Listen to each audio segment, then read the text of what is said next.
Hello and welcome to vlog number 58. This week I'm going to talk about the symptoms of Parkinson's disease, the common and the not so common. The people who are regarded as the experts in diagnosis and treatment of PD are the neurologists and movement disorder specialists. But as a person with Parkinson's, I feel that the real experts in this condition are the people who have Parkinson's. I recall asking my neurologist to tell me which of my symptoms were Parkinson's and which ones weren't. I discovered that I had been misdiagnosed with adult acne, which was really seborrheic dermatitis and which was a symptom of PD. I also discovered that he didn't know for sure about some of the other symptoms I asked him about. I posted a question last year in one of the Parkinson's Facebook groups that I'm a member of, asking for symptoms that they believed were due to Parkinson's, regardless of whether or not their consultants agreed with them. We are all aware of the well-known symptoms such as tremor, slowness of movement, muscular stiffness and weakness, gait problems such as fascination and freezing, and so on. I was really interested in those symptoms that our health professionals rarely or never mention, or perhaps are not aware of. For instance, I noticed that I was more frequently biting my tongue or the inside of my mouth when eating. My neurologist just looked at me blankly when I mentioned it, and I assumed that perhaps my problems were due to some bad dental work. So I had my dentist check my bite to see if adjustment was required, which it wasn't.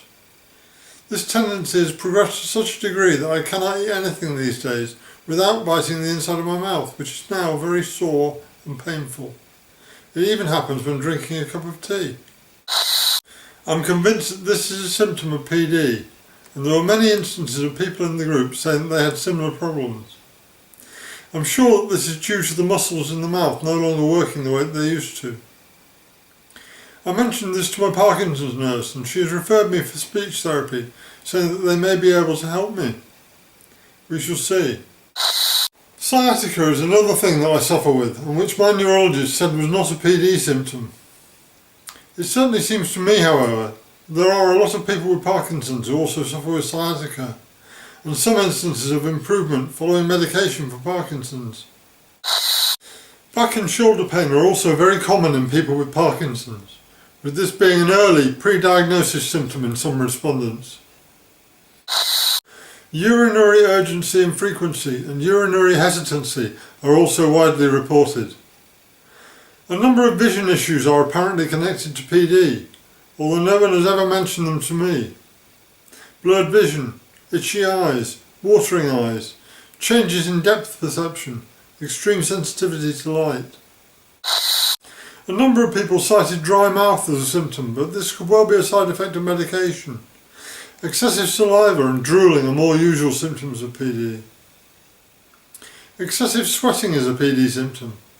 Itchy skin and skin rashes were reported by some, and this is something that I suffered also when I was taking PD meds, so it's likely to be related to medication rather than to Parkinson's.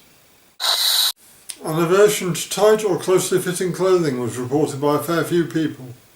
This may be related to anxiety, which is a well-known symptom of PD.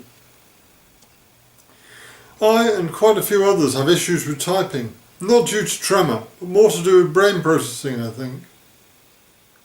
I usually type the right letters but in the wrong order. Very frustrating. Other symptoms that were commonly reported are anxiety when travelling in the car, especially going over bridges, dry skin, excessive sebum production, restless legs, muscle cramps, constipation, disturbed sleep, small illegible handwriting, dystonia, softness of speech. Social anxiety usually manifested as a dislike of crowds, being more emotional, problems with memory and being easily distracted, apathy and motivation problems, swallowing problems, choking and coughing when eating and drinking, walking lopsided, arms that don't swing as you walk, loss of sense of smell, clenched fists, an insatiable sweet tooth, lack of appetite, internal tremor, skin numbness, loss of fluidity of speech and word loss, daytime fatigue, loss of facial expression. Many of these symptoms are known to be PD symptoms and yet get very little discussion. I believe that my diagnosis would not have taken 15 years if I'd been asked the right questions.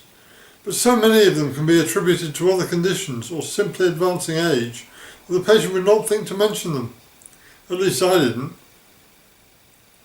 Thanks for watching. If you have any questions or have a topic that you'd like me to cover in future vlogs, just leave me a message in the comments and I'll do my best to respond. Have a great week. See you next Friday.